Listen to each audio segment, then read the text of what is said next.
It is amazing to me that, for the most part, it is leaders, tyrants from developing nations or from the so-called third world who from time to time find themselves deposed and sent to sit in little glass boxes in The Hague.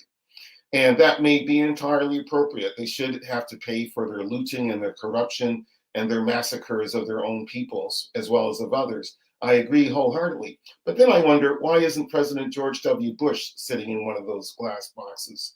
Why isn't Henry Kissinger sitting in one of those glass boxes?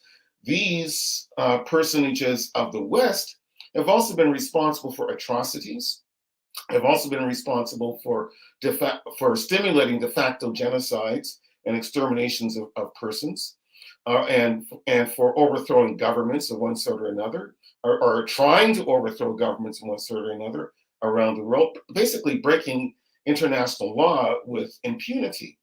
And so I would ask my African brethren and sistren to consider striking themselves their own criminal court for historical crimes against humanity. I think that's really important because we shouldn't allow folks in The Hague who represent white supremacy, represent Western imperialism, to be the ones always running around the world pointing fingers at people about you're violating human rights, you're violating civil liberties, you are bad, you are evil. We are going to be the people who teach you a lesson, who bring you to justice, who force you to atone for your crimes and your sins, execute you, punish you, incarcerate you, whatever. And I think that developing nations, I think that the peoples of Asia and Africa and South America and Oceania need to put together our own criminal court with international reach, with our own judges applying UN regulations about who's responsible whenever war crimes or genocides take place, or whenever illegal acts against sovereign nations take place, especially when it's a Western nation against a non-Western nation. We need to have our own international criminal court to call those villains to account and to ask that their nations send them to, I don't know, our own version of The Hague. Maybe it's going to be in Cairo. Maybe it's going to be in Johannesburg. I don't know. But wherever it is, we should have the power to ask guilty nations led by guilty leaders to send their leaders to our own little glass boxes for them to inhabit. And then we might have a fairer system of international justice, and it might be less likely that richer nations will run roughshod over poorer nations while arguing the whole time that it's about uplifting or protecting or defending human rights. That's just one thing. So I want to put that on the table. Let's have our own international criminal court for present and historical crimes against humanity. No one should be able to say that they are allowed to keep their ill-gotten gains, like Belgium, for instance, from the what was then the Belgian Congo, by saying, well, that was then, it's all over. It's, the great-great-great-grandfathers committed all these crimes in the Belgian Congo, lopping off people's limbs, stealing the diamonds and the rubber and cocoa and everything, and still trying to orchestrate things behind the scenes in terms of overthrowing Nkrumah, for instance, in the 1960s. And we need to be able to call those empires, former empires, and their constituent powers to account today, because part of the wealth that they enjoy today was gained by essentially raping and pillaging Asia, South America, the Americas in general, and Africa. And we shouldn't pretend that just because it happened a century ago, 200 years ago, 300 years ago, 400 years ago, that there's some kind of statute of limitations that has come to pass where we cannot talk about those past crimes, because the proceeds of those past crimes are still making the descendants of the criminals rich and making them feel justified in holding on to their riches and then trying to pontificate to others who are still poor that it's their fault that they're poor. It's because they're lazy. It's because they're corrupt.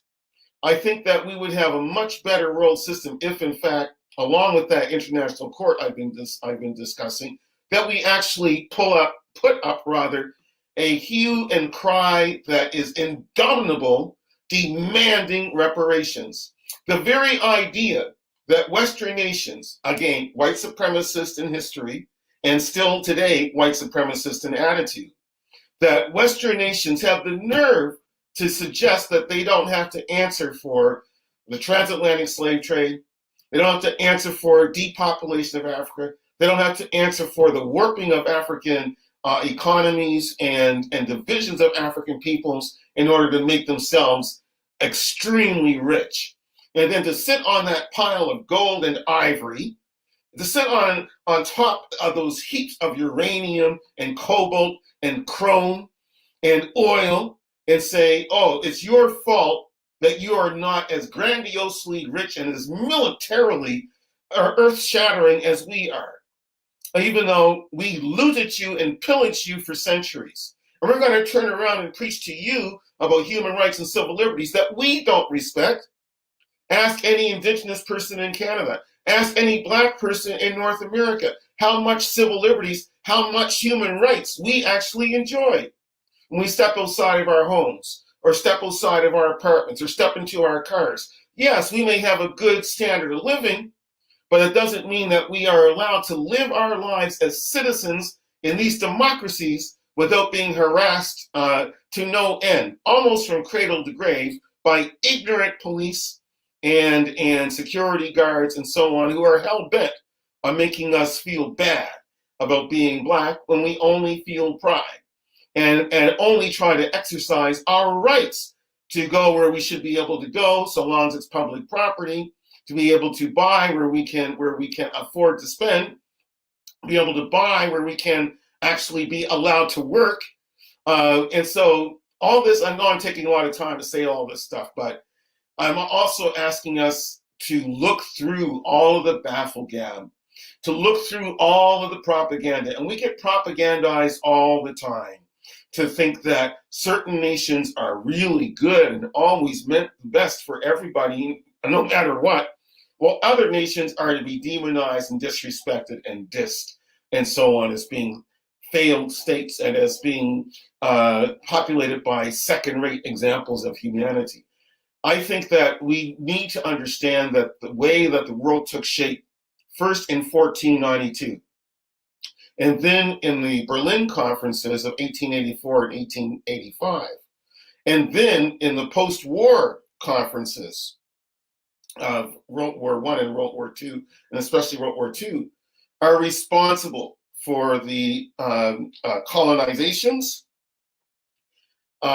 for the severe extractions of human beings and labor and resources from countries that found themselves saddled with the white supremacist, unashamedly, unabashedly white supremacist imperialist superstructure that was obvious and blatant about, we are oppressing you because you are people of color. You are less than human. So we feel we have a God-given right to take whatever we want from you, to do whatever we want to you, and you have no right to complain because we are bringing civilization, we are bringing Christianity. All you have to bring to us is your labor power and, of course, the resources that you will thank us tremendously for allowing us or letting us exploit the hell out of your God-given resources. So I say all this to try to push us to be constantly critical of the propaganda that we receive, to ask that we be extremely informed about our histories, to demand reparations for slavery, to demand reparation. I mean, you've got to think, what was slavery? What slavery was not just exploitation of labor without pay, without any kind of compensation. It also entailed the smashing of families. It entailed the smashing of nations. This was a crime against humanity. I don't care that 500 years have gone by. I don't care. It is still a crime against humanity that has never actually been, where those responsible have never actually been called to account. And then they have the nerve to talk about other people being violators of human rights and civil liberties. I don't believe that anyone in the West has any right to talk about crimes being committed by anybody else until they atone for their crimes against indigenous people and against African peoples brought here against their will to make them rich. And, okay, I'm not a theorist of global politics, but I am a student of history. And I just do not understand how anyone can overlook the